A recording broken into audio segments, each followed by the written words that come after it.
Donald Trump, to put it mildly, is hardly the embodiment of strategic discipline or rational statecraft.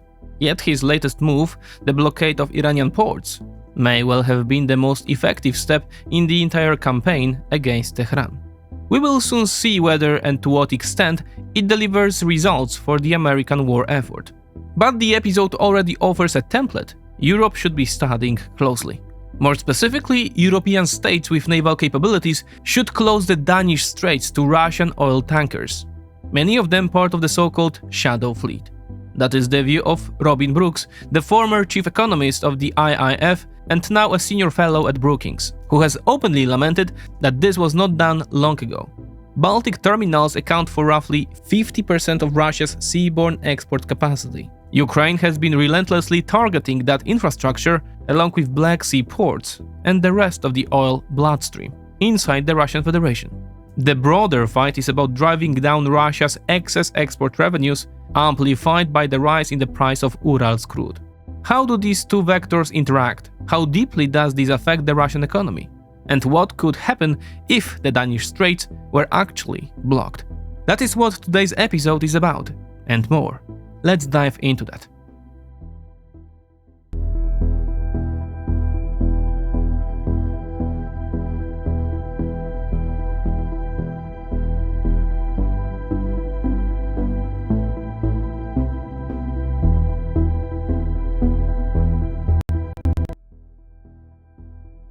Every week on this channel we talk about the battles being fought over territory, resources and power. But right now, one of the biggest battlegrounds isn't on any map, it is online.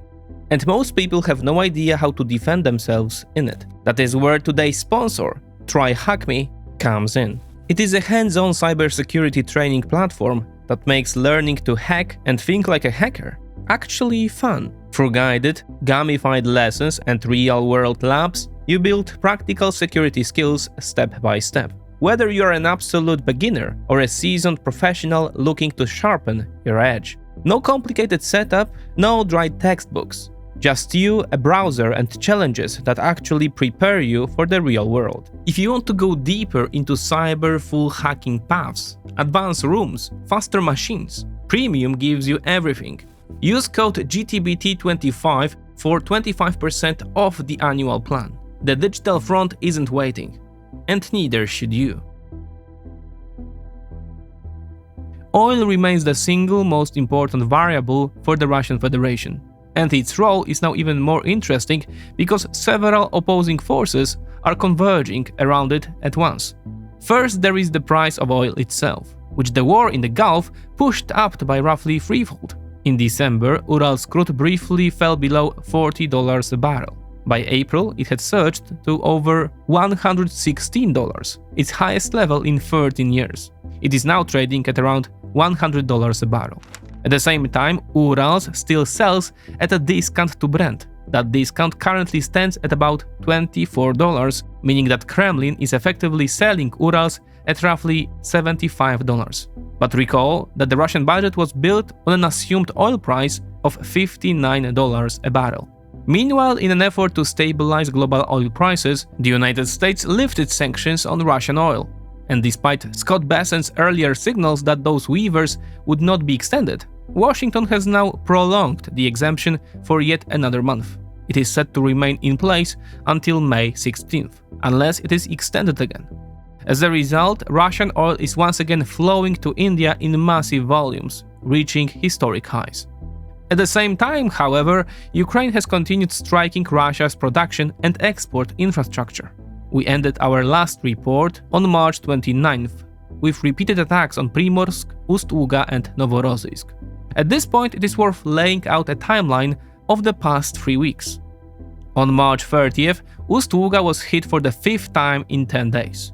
On April 3rd, Ukraine struck the Bazhnev refinery in Ufa. The CDU-5 unit, responsible for 28% of output, was taken offline.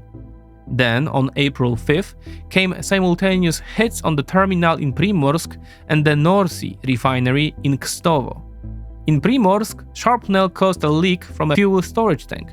At Norsy, the 4th largest refinery in Russia, a fire broke out. Reuters later reported that the plant has suspended operations. A day later came a major strike on the Novorossiysk area. The CPC terminal was damaged, while the Ukrainian side said it has also hit the Shesharis terminal, a critical node in Russia's Black Sea export system. The frigate Admiral Makarov was also targeted. Even so, Reuters reported on April 10th that Primorsk had resumed loadings. Ust-Luga was back online on April 6th, and Novorossiysk had partially resumed operations after a 4-day pause. After the strike on the CPC pipeline, Kazakhstan launched a protest, since this route is its main export artery to Europe. The foreign ministry in Astana described the latest strike as a third act of aggression. Between April 10th and April 17th, it is also worth noting a broader cluster of attacks. 2 drilling platforms in the Caspian Sea, 2 pumping stations in Volgograd and Krasnodar, a storage site in Tver, the Cherepoviec Azot plant producing ammonia, and a petrochemical plant in Sterlita Mag. On April 13th, it became clear that the damage from the Novorossiysk strike was more serious than initially thought. As a result, Rosneft began redirecting crude from Novorossiysk to Tuapse, an important link in the chain of events.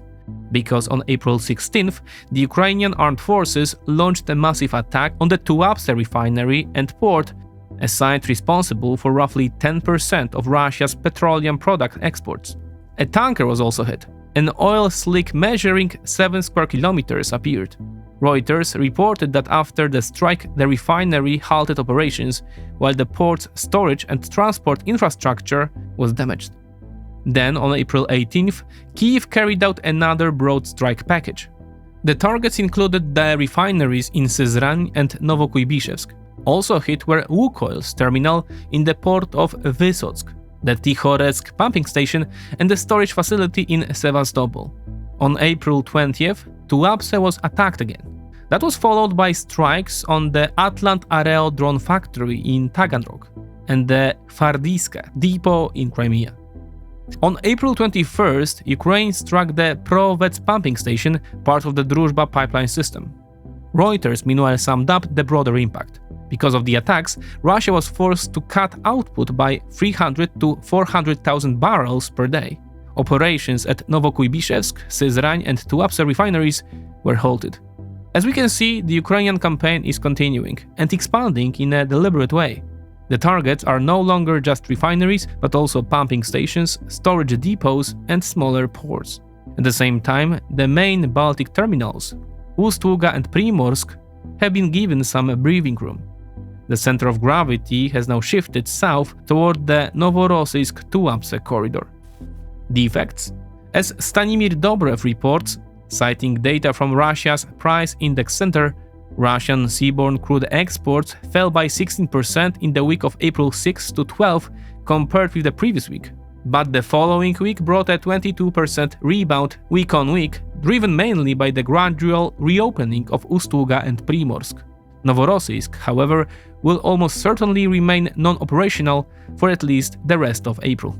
As a result of Ukrainian strikes on port infrastructure, Russian oil exports in the second week of April fell to their lowest weekly level in nearly 2 years.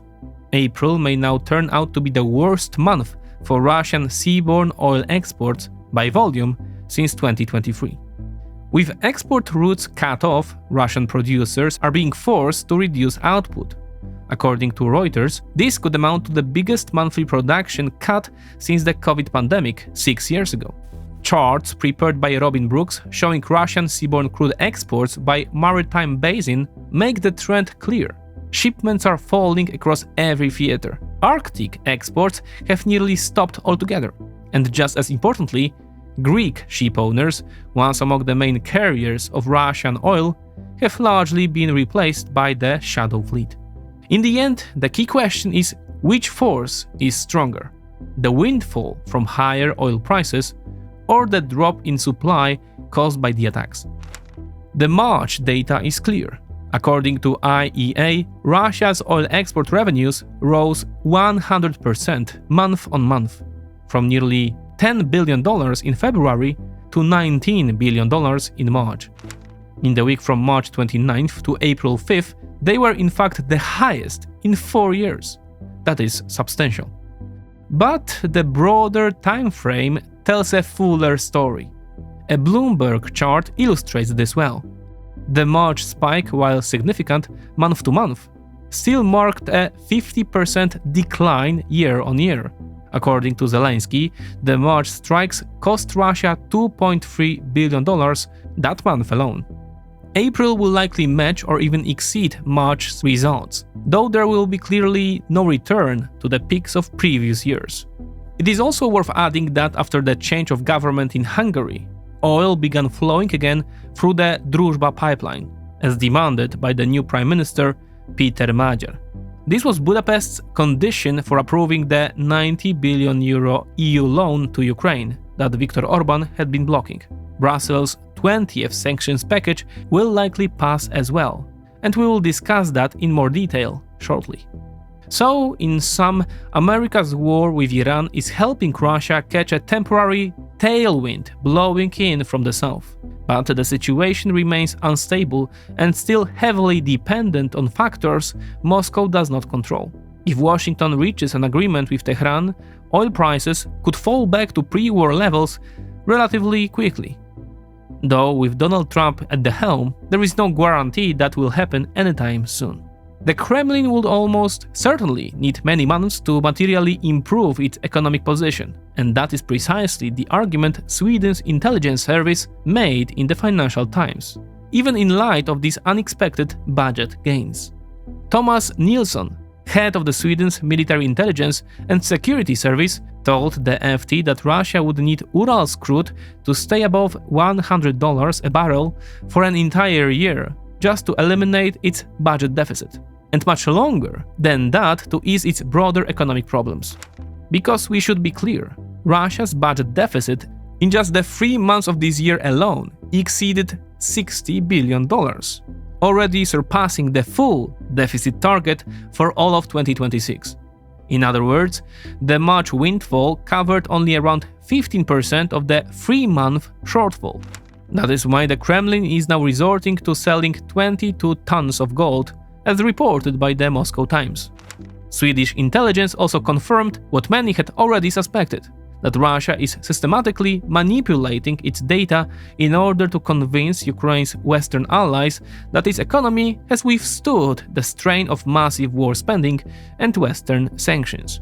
Nilsson argues that inflation, officially reported at just under 6%, is in reality roughly 3 times higher, around 15%, effectively in line with interest rates.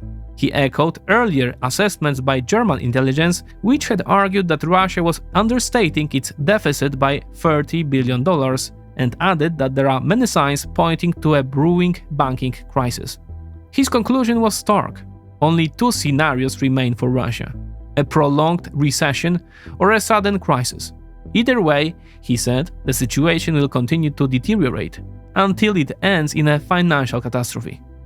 Putin himself, along with his Tsarina, is effectively admitting the scale of the problem. Last week, Putin noted that Russia's GDP shrunk by 1.8% in January and February.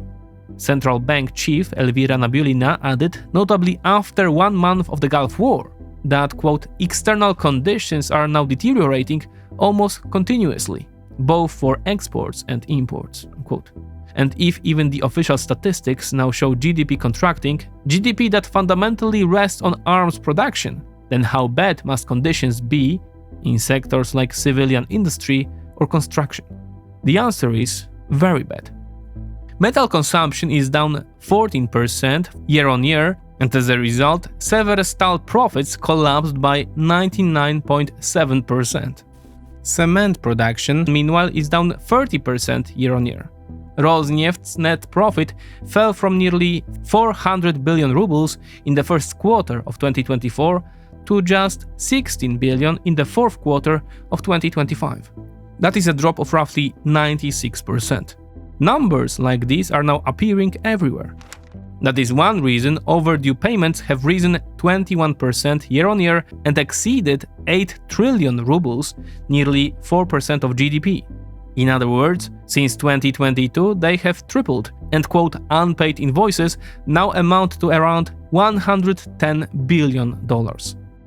And that is equal to 20% of the entire federal budget. The trend in bank withdrawals also look catastrophic by historical standards. In response, the central bank is injecting so-called repo funds, providing liquidity to banks against pledged assets. In other words, the state is having to replace the normal circulation of money. And so the concern is visible everywhere. Quote, "The Russian economy is in deep crisis, and the import substitution policy has ended in total failure," said Vladimir Bogwayev, director of the foundry and mechanical plant in Cherepovets, in an article for the magazine Vojennoye Obozrenie. In his view, the actions of the authorities, especially the central bank and the finance ministry, have led not merely to a slowdown, but to total stagnation. According to him, demand is falling across almost every sector. Companies are shifting from expansion to layoffs and hiring cuts, and investment in production has become pointless. Folks, a brief interruption. Some of you have told us that in this fast-paced world, you sometimes prefer a shorter format. And as you know, the algorithms lately are not really kind to us. So we decided to give it a shot and launch a new channel called Essence. It is basically our episodes distilled down to their most important parts, well, their essence. So if you would like to give us a helping hand, please subscribe. Sometimes you may simply prefer a 10-minute version instead of listening to me rant about all the numbers, motives and agendas. The link is down below. Now back to the episode. Now let's return to the two threats raised earlier. First, sanctions. The EU's 20th sanctions package will most likely pass in the near future, especially now that Hungary and Slovakia have shifted their position. So what exactly does this package include? On the transport and energy side, it introduces a full ban on providing maritime services for the transport of Russian oil. That includes insurance, freight, classification and pilotage. In practice, this means bearing the G7 price cap on Russian oil, currently set at $44 per barrel, which Brussels now considers ineffective. It also adds 43 more tankers to the shadow fleet blacklist, makes it harder for Russia to acquire tankers for that fleet, and bans servicing LNG tankers and icebreakers. On the financial side, 20 more Russian regional banks had been added to the sanctions list. For the first time, restrictions also cover crypto assets, firms trading them and platforms enabling such transactions. That closes off a key sanctions evasion channel. Banks in third countries helping facilitate illicit trade in sanctioned goods are also being listed. The message is clear. The EU is becoming far more aggressive in targeting intermediaries. On the trade side, the list is once again expanded with new export and import bans, with a combined value of around 1 billion euros. The package also introduces quotas on ammonia imports and cuts existing volumes. That matters because ammonia is one of the few goods Russia has been still able to sell relatively freely to the EU. It is also worth asking what lessons can be drawn from the Gulf War. Not just commercial, but operational ones as well. Viewed through the lens of the Russia-Ukraine war, the most obvious effect at first glance is clear. It strengthened the Kremlin's financial position for as long as the blockade lasts. There is no doubt about that. But the second-order, strategic effect is different. And we missed it in our earlier piece on America's strategic failure in Iran. It is a negative effect for both Moscow and Washington. The Hormuz crisis hit every consumer of oil, gas and refined products. They not only had to brace for a sudden, steep price spike, but in some cases also worry about the physical availability of supply. From their producer's perspective, that would be less serious if there would be no alternative to oil. But there is. Nuclear power, wind, solar and electric vehicles. Of course, transitions like that take decades, but crises like the one in the Gulf act like a blow to the head, a reminder that if alternatives exist, the energy transition should not just continue, but accelerate, so that countries do not remain hostage to Iran, to Trump, to geography, or to other variables that can turn against them within hours. That is yet another piece of bad news for the world's largest energy exporter, the United States. But in the long run, it is even worse news for the Kremlin. Oil and gas account for roughly 25 to 30% of Russian budget revenues. But once you include trade flows, indirect tax revenues such as VAT and corporate tax, and the recycling of petrodollars into investment and consumption, the real dependence rises to 57 to even 70% of Russian GDP. Those are the figures cited by Mikhail Krutichin or Andrei Movhan in a piece for Carnegie Moscow. In practical terms, that means a transport company servicing Rosneft, workers laying asphalt for the North Sea refinery, or an elderly woman selling newspapers in Novokuybishevsk. All of them, in one way or another, depend on Russia's oil exports. And so the world's dependence on oil is declining, and crises like this one will only accelerate that trend. So the question is simple. Will Russia still have anything of real value to offer if oil one day carries no more strategic weight than, let's say, coal does today? Now consider the US Navy's blockade of Iranian ports. The economist Robin Brooks, mentioned earlier, has openly lamented that European states did not do the same to Russia's Baltic ports. Europe has the naval capacity to do it, and geography makes the task easier. Quote, roughly half of Russia's seaborne oil exits port in the Baltic and has to transit the Danish Straits, which are much narrower than the Strait of Hormuz, and therefore far easier to shut, Brooks wrote. If Russia lost the ability to export even 50% of its seaborne oil volume, that alone could become a coercive measure strong enough to push the Kremlin to the negotiating table within a matter of months. That is precisely why such a move would be highly aggressive, and why Europe lacks the political will to take that risk. That risk, however, could be reduced by creating a legal framework under which European states would systematically inspect Russian tankers. In other words, we are not necessarily talking about a blockade in a strict sense, which in legal terms could amount to an act of war, but about mass inspections backed by naval power. Any Russian attempt at retaliation would also be harder if the operation were spread across several states. But those states would need to have navies of their own if such a policy were to be enforced. What policymakers fear is Russia's reaction. And yes, Moscow would certainly threaten conventional retaliation, and Europe would have to be ready for that. But for all its aggression, Russia in practice has only limited options. It is already infiltrating and undermining Europe through hybrid means. It did not need any such pretext to probe undersea cables.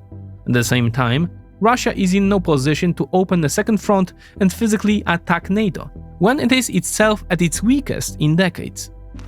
That said, such a blockade could indeed trigger escalation in the Danish Straits, including the physical appearance of Russian naval vessels. The Baltic Fleet is outdated, but still sufficient for escalation through incidents such as deliberate ramming, something the Kremlin would be fully capable of. There is historical precedent for this. In 1988, in the Black Sea, the Soviet frigate Bezaviedny rammed USS Yorktown during a confrontation over freedom of navigation off the coast of Crimea. Similar ramming incidents occur today in the South China Sea. That is why any such operation would have to assume readiness for every possible Russian response. Such an idea would of course provoke very different reactions across European capitals. Warsaw, Stockholm and Bucharest would likely be more supportive. Germany, Italy, Belgium and Spain probably would be more cautious. Even so, Europe needs to learn how to act in moments of tension and division as well, if necessary through a coalition of the willing. A group made up of Polish, Swedish, Finnish, Danish and British naval forces would be enough.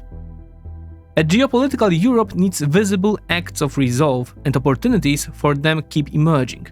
Donald Trump is hardly an ideal model to follow, but in this case, perhaps the old continent should take the lesson.